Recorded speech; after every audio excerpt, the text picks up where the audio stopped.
Hi, everybody, and welcome back to our new episode after a very, very long time. We have Joel with us today, who is a cardiac physiologist based in London, has 2 years of experience post masters.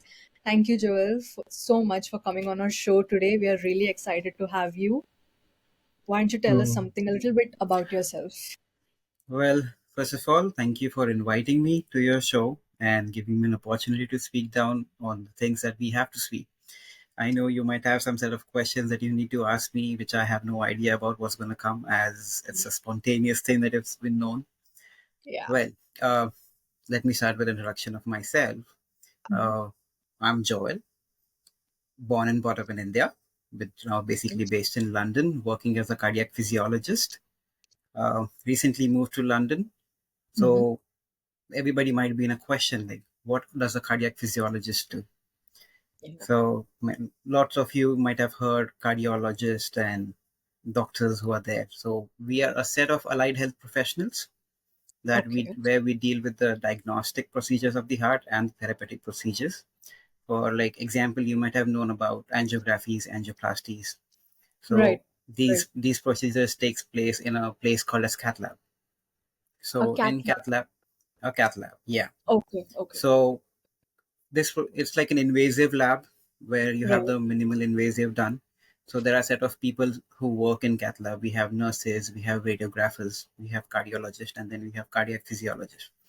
So cardiac physiologists are the people who deal with the physiology of the heart and the diagnosis of the heart.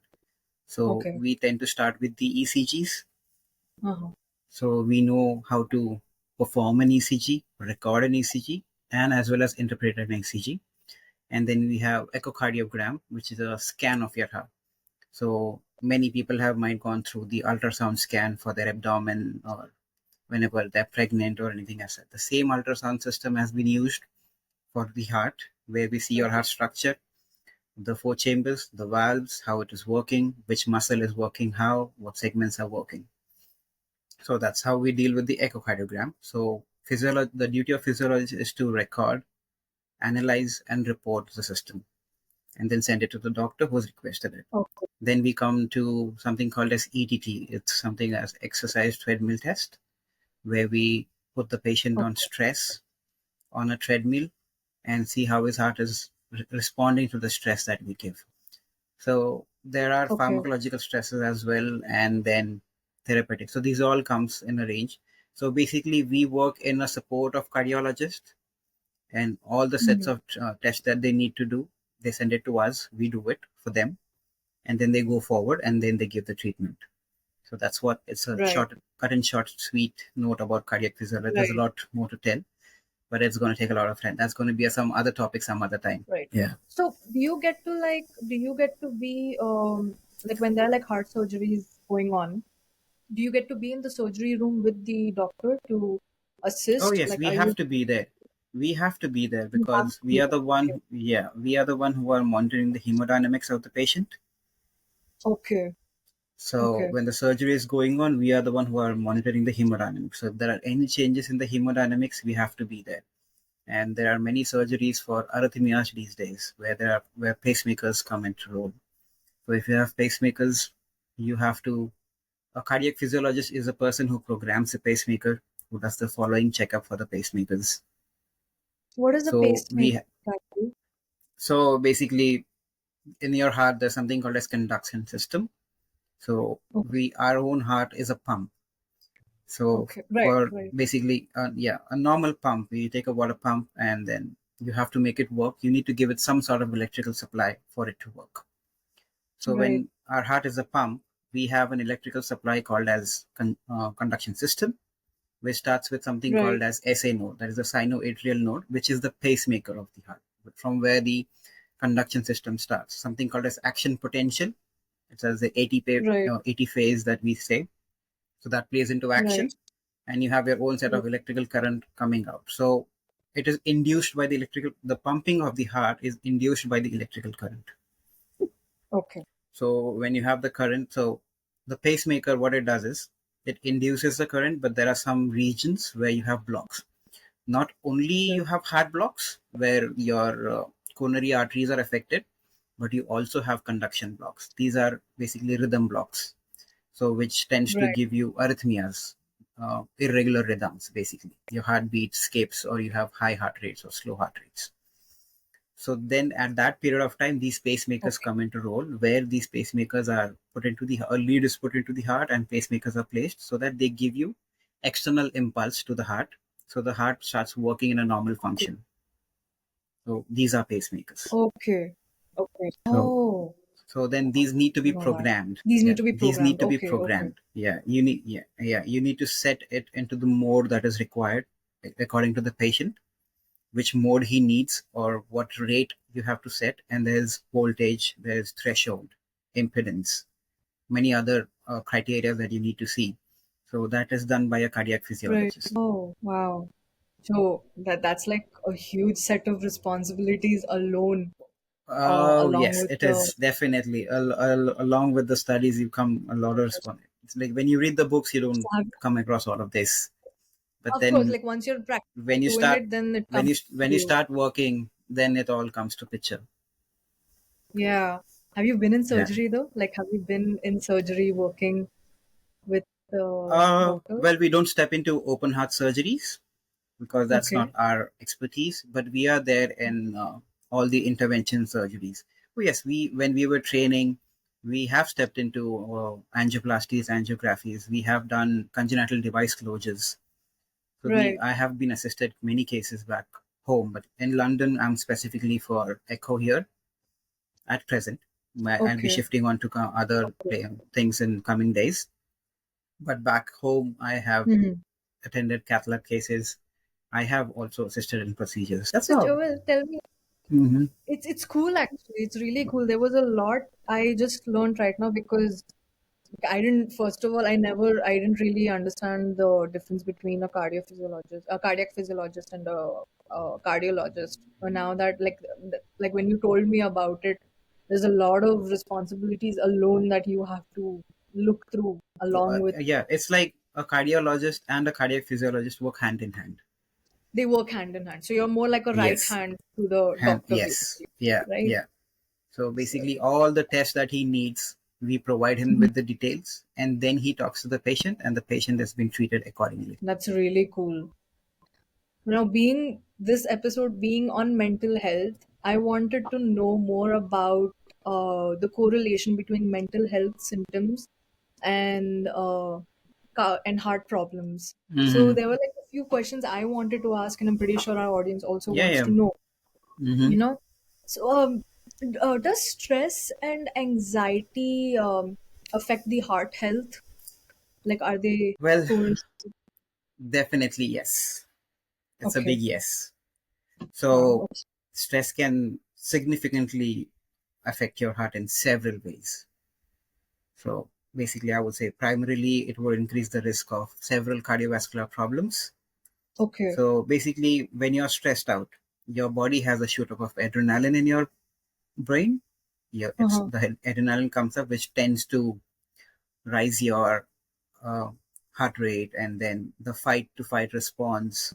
It's something called Okay. fight to fight response, and Right, then you right, have so basically when you're stressing up, your brain is telling that okay, I need to work more. right. So it's I need to putting more stress pressure more. on the heart. Yeah, yeah. So it starts putting up adrenaline, and when adrenaline comes up, that's go to that tends your heart to pick up the rate. So basically, you have Okay. a heart rate of anything between 60 beats to 70 beats per minute. Uh-huh. So anything between 60 to 100, we say it's as normal.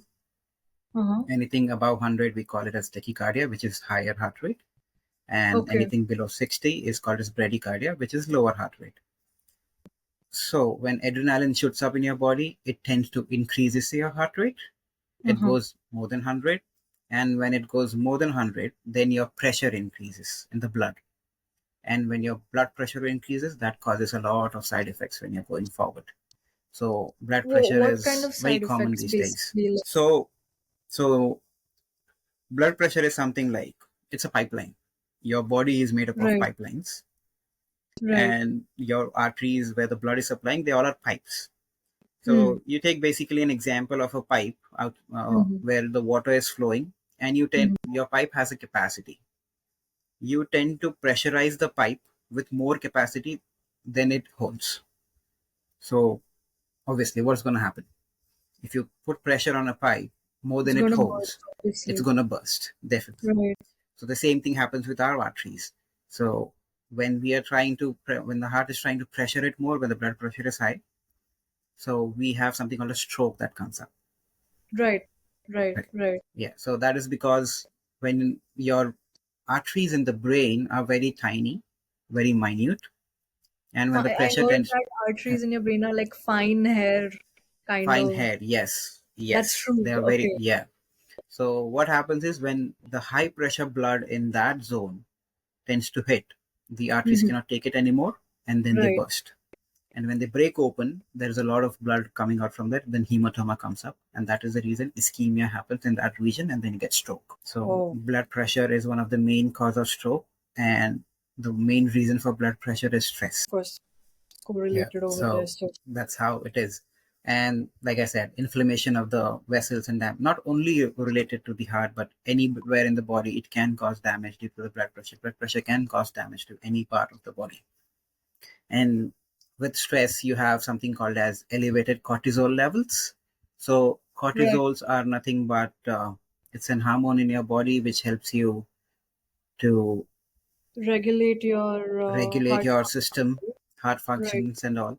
But with elevated cortisol levels, you will have what Increased I can weight. say resistance to insulins, whatever Yeah. It insulin. also Yeah, increases weight, right? it does Elevated. increases weight. It elevates fat accumulation in your body, and then Right. particularly around your abdomen. So a big belly is cause of cortisol deposition, and then you will have a high risk of high blood sugars, and Wow. you'll be more prone to diabetes. And once you're into diabetes, diabetes is known as a silent killer. So a Right. person with diabetes is definitely known to have a cardiovascular disease. I would not say that he definitely will have a cardiovascular disease, but is at a very high risk of cardiovascular disease. So that's how. And then looking after stress, you have something called as abnormal heart rhythms, and Right. these are very common.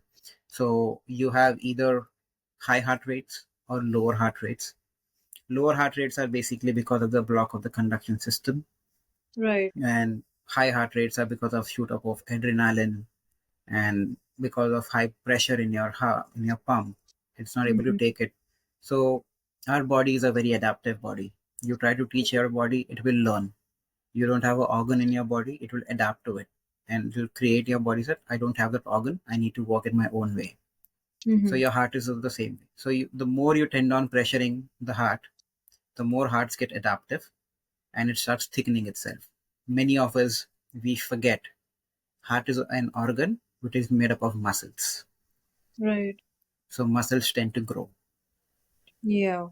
So when you stress your muscle with a pump is trying to pressurize a lot, so it is not able to hold the capacity. So what it's going to do is it's going to make itself grow and hit Okay. it harder so that it can adapt to the pressure. But when it's growing, the heart forgets that it is reducing the capacity of the chambers inside. So the cavity is reducing. So that's how hypertrophy takes place of LVH. So many people with blood pressure, they have hypertrophy where the thickening of the left ventricle has taken place, That and is they are hypertrophy. that is Meaning hypertrophy. of the left. Yes, thickening of the left ventricle, and for that, for such kind of people, we have to put them on medications as rate control medications, and then thinners, blood thinners, because they are no more prone to cause clots over there because the heart Right. rate is fast. And that clot, if it dislodges and travels anywhere of the body, basically it will not travel down, but it will travel up because of the high pressure. It can go and clog in any of the arteries in your brain, and then boom, you have a stroke. Right. Right. So, It's in just your it's just a very recent case, I guess. Like oh, a you had week a ago, one of my similar case. friend just gave me a call and just said that one of my friend has a stroke. So Uh-huh. he's just like what 32 years old. Okay. So he was working. I asked the history. So he was working in a corporate sector, and then he complained of heavy headache from past 2 weeks Okay. on his, and he ignored the headache. And He then didn't later get we it. found out he didn't get it checked. So he ignored it. And later we found out he had a stroke. So he was very stressed regarding his work. He had to Mm-hmm. complete his task and all. At the Mm-hmm. same time, the headache. So stress induced headache, high Right. blood pressure, and blood pressure Right. caused a stroke. And now there's a longer period of recovery. Mm. So that's how stress is induced. There are many things with stress. Stress is the most common cause for cardiovascular diseases. So, Yeah. looking after stress is like healthy people, I will say stress doesn't affect that much. But people who are tend to smoking, Mm. drinking, Mm-hmm. um, all sort of stuff. So basically nowadays young Also, who generations. are maybe overweight, obese, so that Overweight is another factor. Overweight is another so factor. other factor altogether doesn't Other come over. factor, yeah. Okay. But Okay. stress, for example, you have some sort of stress. You might have seen kids and young people nowadays. They Right. have stress. They're like, bro, I got a stress. Let me just go and get a smoke. They Mm-hmm. feel stress is reduced by the smoke, but they tend to forget that the stress that they're having is already causing a trouble. And when they're Mm. smoking, the smoke is already causing another trouble. Yeah. Any book in Definitely. the cardiology you open and see, the first cause of cardiovascular disease is tobacco. So that's one thing. Second thing I is think drinking. that's a common statement given everywhere where you go. You go to watch a film or you go to watch something, or if you're watching anything anywhere, or It's even still this, even yeah. science, smoking kills. Tobacco is the main reason for. I'm not making fun of it. I mean, Yeah, it it's is. obviously, it is It's just true. that No doubt, it everyone. is true. But yeah, at the same time, it's very difficult for people who are already habituated to smoking to come out of it. It's not Hmm. that easy to just get out of it because your body is already adapted to it. And Right. then Right. getting out of it is going to be very difficult. So, but yeah, there are some tricks and trends to follow. Depends from person to person. So this Mm-hmm. is one. Now, like you said, overweight. Oh yes, overweight comes into a factor. Why? Because when you have obesity or when you're overweight, you tend to become lazy. Hmm. Your body is not active. Hmm. So when your body is not active, so there is no ketosis going on. Mm-hmm. So your body is not utilizing the fat that is being stored, but it is Hmm. utilizing the energy that comes, and then Hmm. that's it. Hmm. But if you're active, you would need more energy. So to compensate, your body, what it does, it takes the fat that is stored around you, and Hmm. then it uses the fat as an energy. So there's something related to metabolism. So that's how it works. Obesity takes you something called as lazy, and then when you become lazy, obviously, if you don't have any physical activity, you tend to grow in size, you tend to grow in everything, and that causes every other problems that are required. Right. Well, Right. the most common and very important segment of stress thing is there is something called as stress induced cardiomyopathy. Stress-induced cardio. Cardiomyopathy. Cardiomyopathy is a definition for something which is related to your heart muscles. So it's basically, it was found out by a person, a doctor called as Takotsubo. So Okay. they named it after him, called as Takotsubo cardiomyopathy. So it is also known as broken heart syndrome. I've Okay. heard of But that. I don't know yeah, what but it is don't tend to exactly. take it that broken heart in the sense some girl broke your heart or some guy broke your heart and I've gone into a broken heart syndrome. No, that broken heart syndrome is completely different. Because if you say there's something called as broken heart syndrome, people might come and tell you, oh, my relationship has failed, I have stress, I might have broken heart syndrome. No, that doesn't work like that. So broken heart syndromes basically mimics a heart attack. Okay. It mimics a heart attack, but it is triggered by like extreme emotional stress, very extreme Okay. emotional stress. Okay. Like, for example, if you have lost somebody in your life who was very close to you and you have extreme emotional stress, that can cause it. So it causes temporary weakness of the heart muscle. It can lead to chest pain. It can lead to shortness of breath, but it usually resolves with time and treatment, but you need to get Mhm. it treated. So what Mhm. happens is stress-induced cardiomyopathy is where something your heart becomes like a balloon. So Okay. that's how the cardiomyopathy works. And then another thing with stress is spasms. Hmm.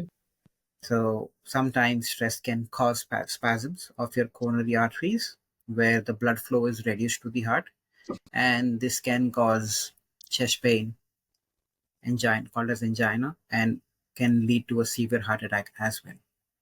Like they show in movies, right? Something goes wrong, somebody dies, and then they decide the actor just holds his heart like this, and he's got pain in his heart, and he dies. Especially Bollywood movies. So that's how it is. So that's basically an mimication of how the stress works. So you get emotionally stressed, you go into There's a spasm, and scientific then reason behind why there's a they do and chance they've of shown it in movies. Or yeah. So that's how. So managing stress is very important related to a heart managing stress is important, of problems. course. Right, right. Very important. So there are many techniques that you can do. You need to do what you love, basically.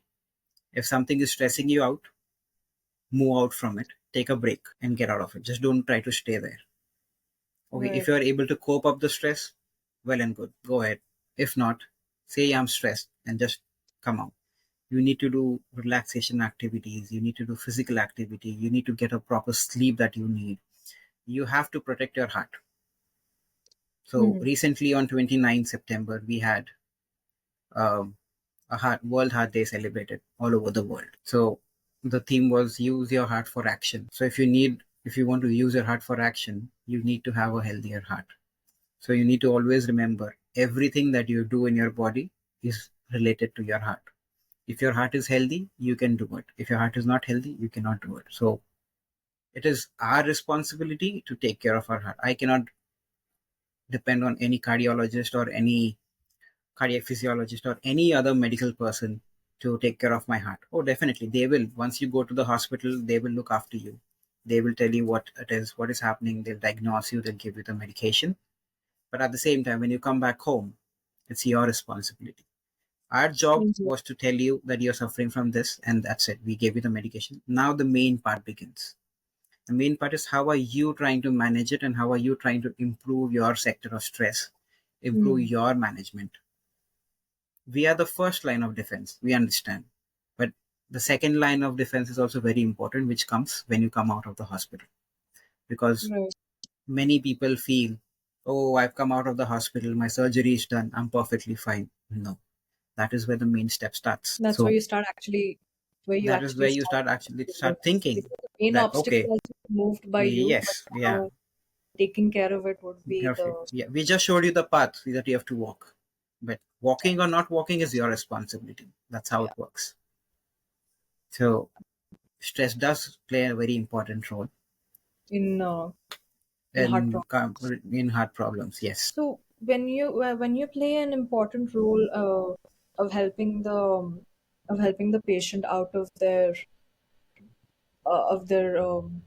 how do you say, the diagnosis which you give them, does mental health also play a huge important, like, does it play a big role in recovery?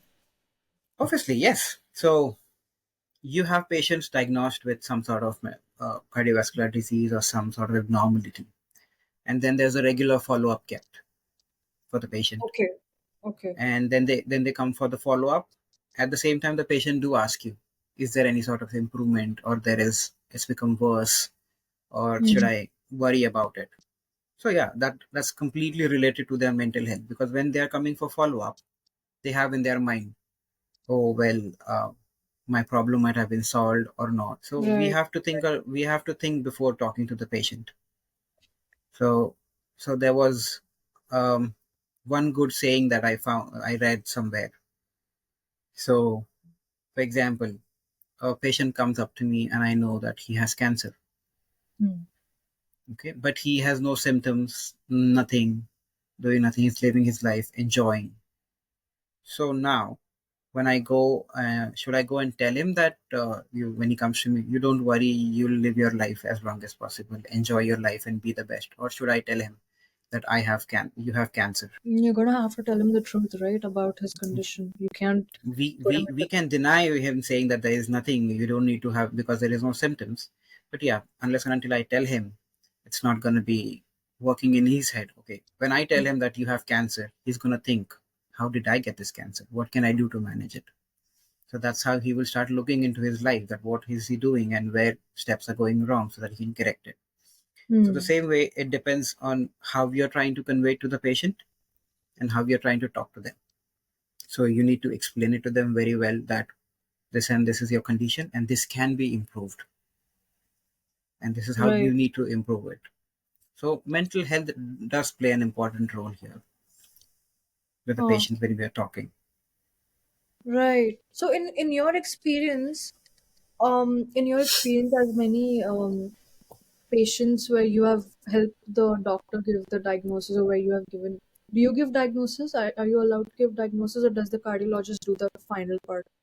Well, in India, we used to give the diagnosis, but back in the UK, we have some set of protocols where the Mhm. cardiologist talks to the patient. Okay, okay. So, Mhm. in your experience, how when the client, when the patient receives his or her diagnosis from the doctor along with the team, how do you think what's their reaction? How do you think they cope up mentally? What have you seen in your experience? Well, when patients come without symptoms and we found out something, Right. it's definitely a shock to them. Okay. Of course, because it's Patients start crying, patients start stressing out what is going to happen. And so being in a field where you need to give diagnosis out, you just cannot just give the diagnosis out and that's it. You also need to think about how it's going to affect the patient and what it is going to lead into. So you have to be very cautious when you're talking to your patient. right. You need to know what set of words you're using and what set of diagnosis you're going to take. You cannot just Wordplay tell. is important over Word there, plays a very basically. important role. You tell a patient you're suffering from so and so symptoms. This is what your problem is. If you say it like there's no end to it, then the patient is definitely going to stress out. Right. So you would give But him options that these are the set of plans and set of treatments you plans, can do. treatment, yes, you can do. You can look forward to this. This is a Hmm. reversible thing. Everything will be looked after. So you give them a positive vibe. They start thinking in a positive vibe. See, everything that plays is your willpower. If Right. you're willing to do it, you can do it. If you lose your will, then I cannot help it. It's like that. Right. So I had a quick question now, Mm-hmm. since you said that, like, since that mental health and heart problems are correlated in some way, I wanted to know that, like how you said, stress and anxiety can manifest heart problems. Is it the same for post-traumatic stress disorder symptoms as well? A Yeah. lot of people go through a lot of PTSD due to so much trauma, any kind Mm. of trauma. Have you seen patients coming to you, or have you read, or have you experienced somewhere where people with PTSD have manifested heart problems where you had to treat, or have you seen it somewhere happening? Well, PTSD also can be a cause, but the thing is, there are many things which are related to mental health and cardiology. Hmm. So basically, people who are in depression, very common, one of the most common thing that you see these days. Depression is very common with heart disease patients, and then they can go into heart failure. They can have a heart attack. They can have any sort of depression that can be there. They will have impact on recovery. Can so basically, if you go to think about impact on recovery, depression Right. can be a very negative effect on the recovery of heart diseases. Like I Wow. said, So depression plays a major role major role. comparatively Yeah, to yeah. PTSD. Like I said, Okay. willpower. Depression, Willpower. Right. you lose the willpower. It's like I don't want to do anything, and I don't live here. So that's how it plays a very important role because Wow. your body enacts to what you're thinking, your body enacts to what your thoughts are. So Mind body this, relationship. That's it, right. basically. So you feel that thing is, for example, I feel my phone is moving from here. I'm thinking that. And then you see the phone moving, but actually it's not moving. It's your brain telling you that it's Hmm. moving. So it's basically that. So the more you train your brain to be, the more time it tends to be, the same it tends to be. Right. So yeah, So because of a lot of people, because of the lifestyle and the work yeah, habits and everything, people are yeah. slipping into from mild depressions depression and to all. Yeah. severe depression, So and depression itself is a risk factor. it's a risk factor on its own. Yes, on its own Okay. is a risk factor for developing heart diseases because Okay. it contributes a major part in activation of stress. Oh, okay. So, which can cause an inflammation, changes in your heart rhythm variability, increased heart rhythms, many things that can occur. Okay. So This can that's also how. lead to increasing heart, what you called it, something, heartbeats per minute. Arrhythmias, yes, Arrhythmias, yes. Right, yes, right, right. it can. So after that, looking after anxiety. So now we spoke about depression. Anxiety also Right. is the same. So acute anxiety, I wouldn't say that affects much But someone because with acute, serious recurring anxiety, panic attacks. someone with chronic anxiety is a lead in increased heart rate and high blood pressure. Anxiety is a lead for high heart rate, high blood pressures, and high elevated levels of cortisols, hormones, Uh-huh. adrenaline, all of that. It just shoots up because So in in your anxiety treatment there is plan, a sorry, no, yeah. So I just said that. So this anxiety is constant state of hyperarousal of your body. You don't want to do it, but when you're anxious, you're hyperly aroused in every way. okay, So that causes excessive strain on your heart and on your blood vessels. okay, So that causes trouble into your heart. Yeah, you okay. were saying something. I was asking that in your treatment plan, when you're making for these patients, in your treatment plan, especially when they're affected by mental health symptoms, do you collaborate with a psychiatrist or a psychologist while making these treatment plans? How do you suppress these mental health? Well, if required, we definitely send them to a psychiatrist or a psychologist. Okay. And in post treatment, also the patient is given anti-anxiety medications for the first Do few you days put them through post procedure. counseling? Yes, You we do don't put put them. them through counseling. We put them through medications first. We see how they're responding to the medications. If they're not responding well to it, then definitely we put them to counseling because it depends on what kind of anxiety they have. So if it's Some too might have chronic and if their too equilibrium chronic, is then yeah, out of we have to between. put them to psychiatrists and psychologists because medications are not going to help. So you initially don't start with talk therapy after the surgery to check how their mental No, state we, is. Or we, we do we do talk therapy, but even though you do talk therapy, not all patient is going to open up in the first. Not every anxious person is going to come to you and say, I'm anxious about this, I'm anxious about that. Everybody's going to hinder when they say it.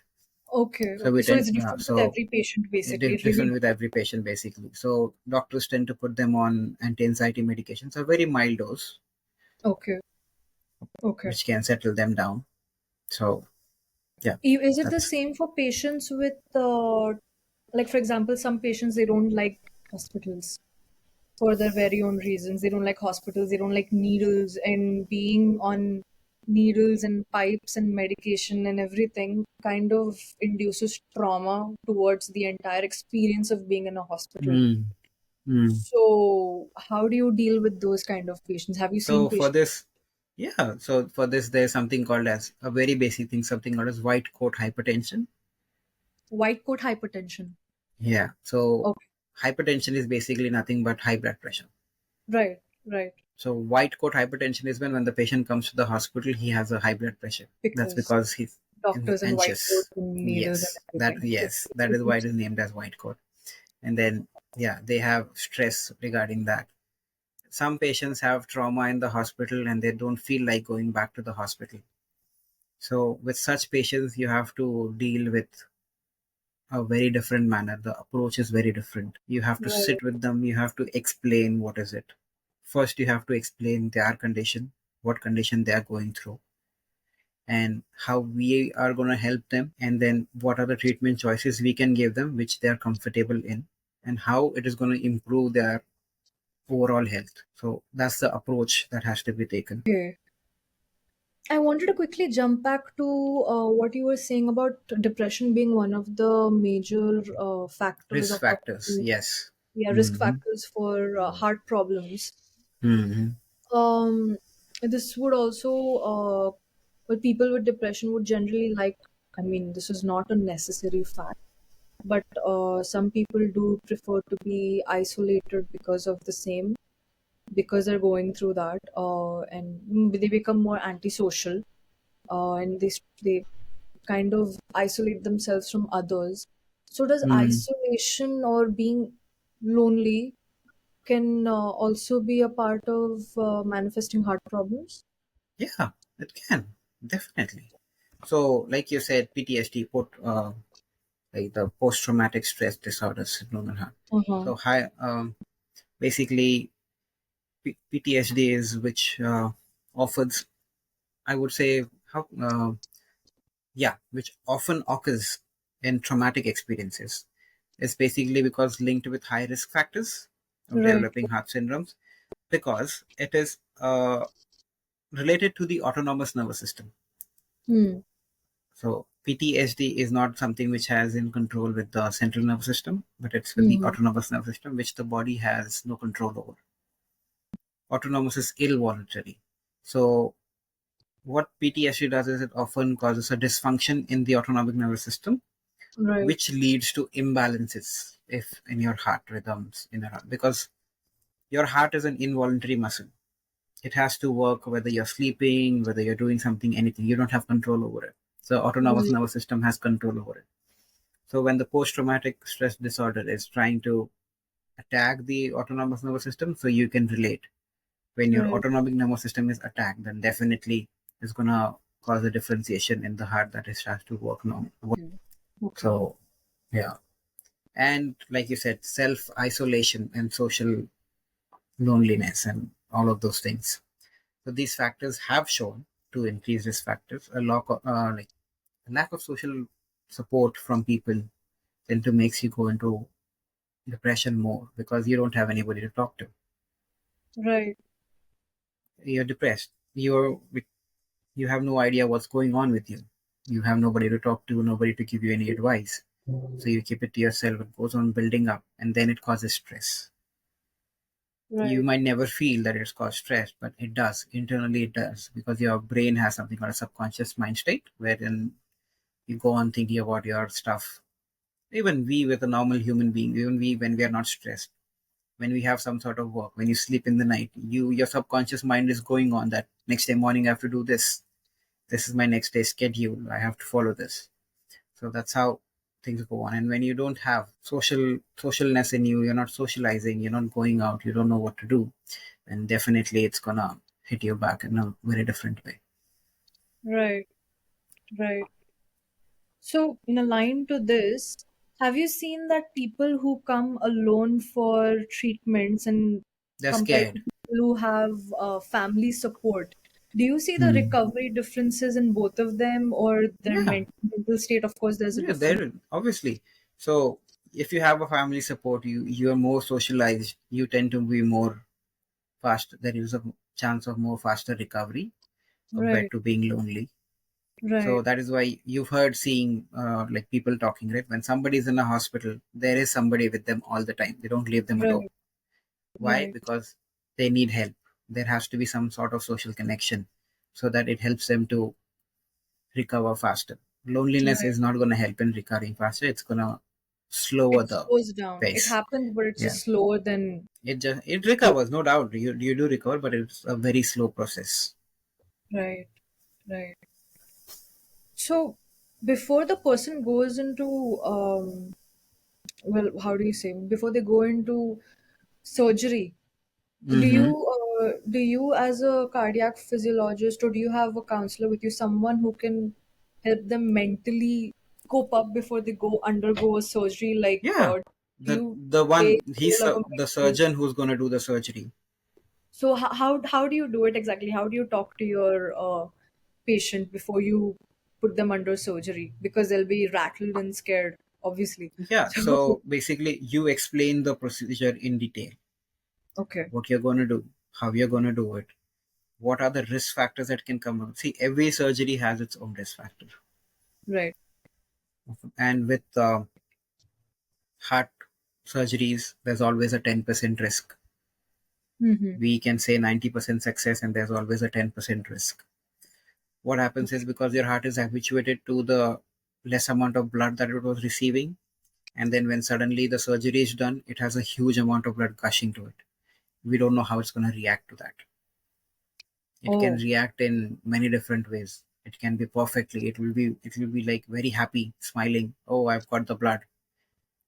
But sometimes it will be like, oh shit, I've got so much of blood, what can I do? I need to enlarge myself. So it starts enlarging itself. oh, So it can work in very different ways.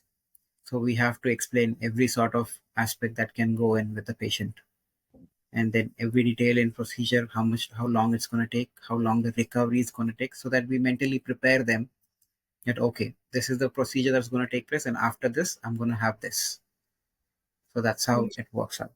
But after that, if the patient is still into stress or distress or whatever it is, then we have to get into a counseling or something, especially with You people with you do dementia. automatically, like, it's a given basically, as a part of your treatment plan, that if the person is Yes. mentally actually going through something after the Yeah. surgery, you put them through counseling with Yeah, a definitely. Yeah, psychologist to help you for have to. recovery. Yeah, You because if have the to. patient, It's a mandatory yeah, thing. it's a mandatory thing, because see, if a patient is in dementia, or if a patient has post-traumatic stress syndrome, or any sort of stress anxiety where he's not able to take his own decisions, we need to have somebody, some family member next to him. To help And them with then, the yeah, recovery, of and then course. they take the decisions for them. Okay. The next two can take the decision for them, and then after that we can just ask them what can we do and how can we do, and we plan a protocol treatment for them, and then we Uh-huh. refer it to the counseling people, and then they look after it. Okay.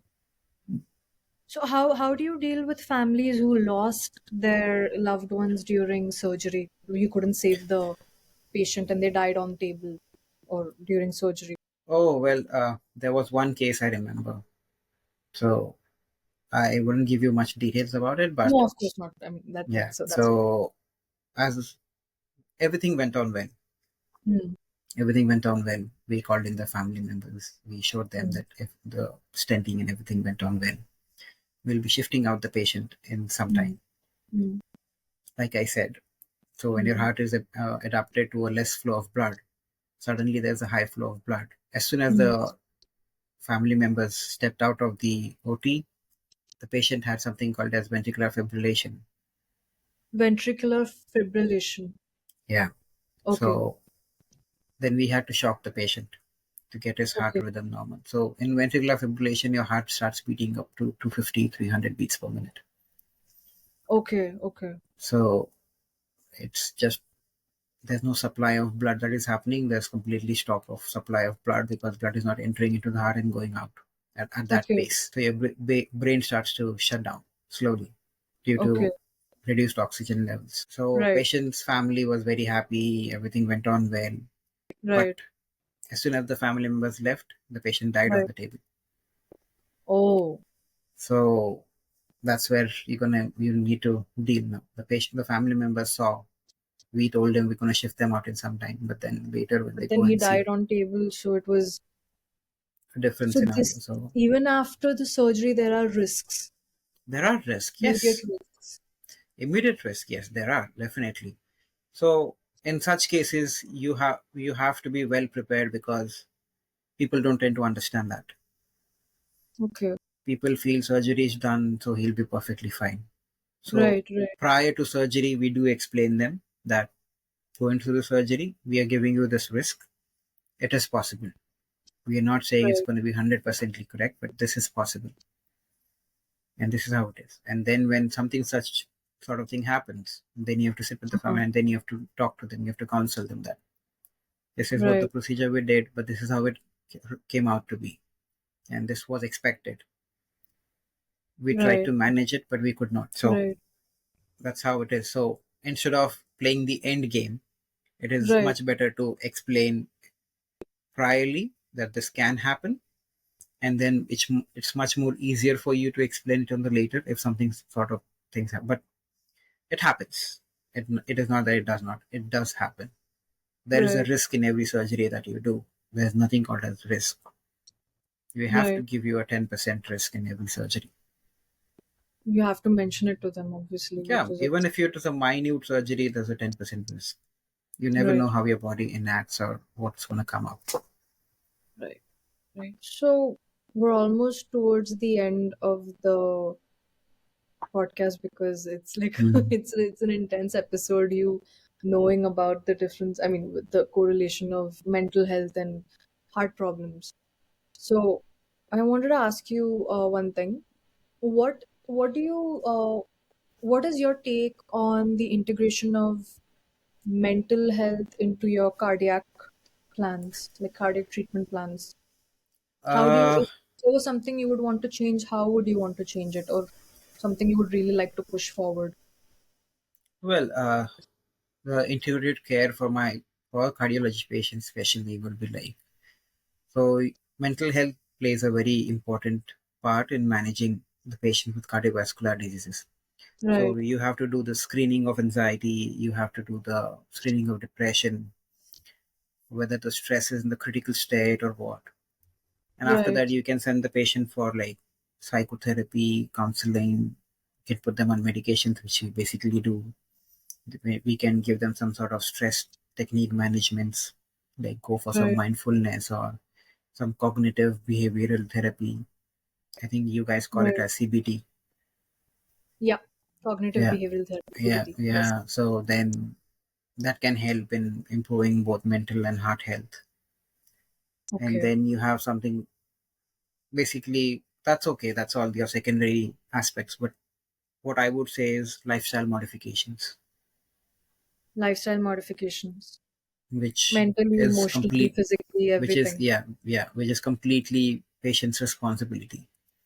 Right. Exercise, balanced diet, social support, activeness, relaxation, go on a holiday is very essential to keep your So heart and you your would, health happy. so Be you would happy. positively, positively say that mental health does have a huge role in recovery of heart problem It patients, the does. patients who have heart Yes, it problems. it it, it Should be does. It does. integrated Yeah. So all this will help you to optimize recovery and reduce the future risk. to reduce future risk as well. Yeah. So You that's said it. lifestyle modifications. What would you suggest our audience to make changes in, especially in terms of heart and heart related issues? Food, basically food. Stop I on know processed. you can have. I won't say stop processed foods. Have your processed foods, but know your limits. Know what?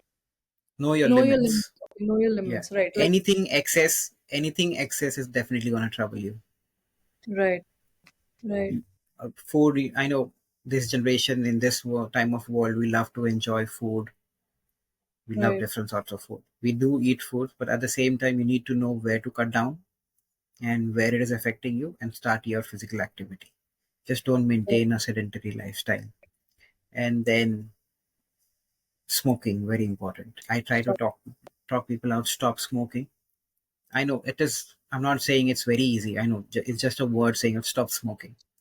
But Hmm. I've seen people how difficult it is to stop smoking. So try to cut down it slowly. So once you're cutting it down, that helps you to improve. Because we need to always remember what smoking does is it thickens your blood, not Hmm. only your heart, in the entire body. So something called as monoxide increases in your body. So when your blood thickens, your hemoglobin goes up to more than the higher range. So then it causes hematocrit, and then your blood is thick. When your blood is thick, higher chances of clots, higher chances of strokes, higher chances of heart attacks. Right. Right. What about Uh, exercise, oh, it is a must. Like I said, physical activity is a must. physical activity? Right. Physical activity. You don't want to do stressing exercise, but I would also say physical activity in the sense don't go to the gym and say, oh my, I want to build a bodybuilder. You have to be very, very peculiar about how much you're stressing yourself. Okay. It's just not with your mental stress, but your physical stress as well. Right. Like, have Right. you heard recently all the people who go to the gym are having heart attacks? Many people, I think No, you see this is you the first time hearing. you've seen cases bodybuilders, for example. I think what was that actor's name who died? Was the one who was in Big Boss, There Shukla was someone something. who died. some Shukla something. Oh, yes. Yeah. Yes. Understood, So understood. he died with a heart attack. But isn't And that because they also ingest a lot of steroids to maintain that body weight and that is look? what I'm telling you. When you go to the gym, you need to know how much you require. Like I said in the in beginning, I said, right, our heart is also a muscle. Right, You right, tend to grow your other muscles, your heart is also growing. Why? Because you have muscles growing in your body. So your brain is telling your heart that I am building up. Now I need you to give me more energy, more blood is required with more pressure. So you need to start building up as well. So your heart builds up. And when it builds up, and then you have thickening of the heart, and then that is where you get your arrhythmias, and your heart suddenly goes into cardiac arrest because of right, the right. thickening of the heart. I have seen people who do gymming and all come to our Uh, working, and their heart is thickened, and then we tell them to stop exercising. right, Yeah. So right. that's how it is. So exercise is also induced. Heavy exercise is also induced to cardiac related problems. There are many cases where people collapse in the gym. You know what happens Hmm. when you put a lot of pressure on your body in the gymming with heavy weightlifting, Right, something called a deadlift, where people go up to 120, 150 kilos. You right, forget that when you're putting weight on your body, you're putting pressure on your body. And right. when you're putting pressure on your body, the pressure is on your heart as well as Hmm. your arteries. And Uh-huh. there's a threshold. If the threshold Right, breaks, your artery breaks, and then boom, something goes wrong. right. You Yeah. have to you have to like watch your body and do Watch your accordingly. body and do accordingly what you need to. Right, right. Okay. That's how it works. Everything has its Yeah. own cycle. And now there's something called as psycho-cardiology as well. So There's something called as? psycho-cardiology, like you say psychology, we have psycho-cardiology there, where it's an emerging field now. Really? Yeah, which focuses It's new. on, yeah, it focuses on intersection between mental health and heart disease, basically, Huh. where emphasizing Nice. the I'll treatment check it of out. emphasizing the treatment of cardiovascular patients is very important, both physically and mentally. You have to Wow. deal with the patient. So it's coming, it's slowly coming up. It'll take some Nice. time to come up, but it will come up in few Nice. times, Nice. because now this is a time where in olden days people used to be like, okay, I've got this, I have to do this. But now people are more educated They're and merging fields. Yeah, they're more merging emerging fields and fields. studies. People have more things to discuss. Not defaming anybody, not defaming any company, but Google has a lot of things to play a role with us. But they So do say that you shouldn't do most of your diagnosis from Google because the yeah, information will be wrong. no. Basically, patient comes to us with diagnostics. It's done already. Yeah, they're like, this is Yeah, what I have, right? This have is what yeah. you're gonna treat So for. yeah, well, that is my job. Yeah, but you It tend to must see in really grate Google. your cheese, though. It Yeah. must really grate your cheese. Like, I'm getting paid for my job. Don't come and tell me what to do, kind of thing. It's okay. It's all. It's like people know to use Google now. But one thing is, Google always tends to end into cancer. Oh, that's a pattern. That's a pattern. That's a Anything you type, pattern you here. have a headache, it will tell you that you have cancer, and then patient comes over and say Unnecessary like, stress. "Do I have the risk of cancer?" But that's like unnecessarily stress. So this is what Yeah, don't do. Don't go to the Google and search what trouble you have. If you have any problem, just go to a doctor and ask what problem you have, and then get it yeah, done. Don't Google it and don't stress yourself. After stressing yourself, you come to us, and then there's something which we cannot help with. right, So that's how things work.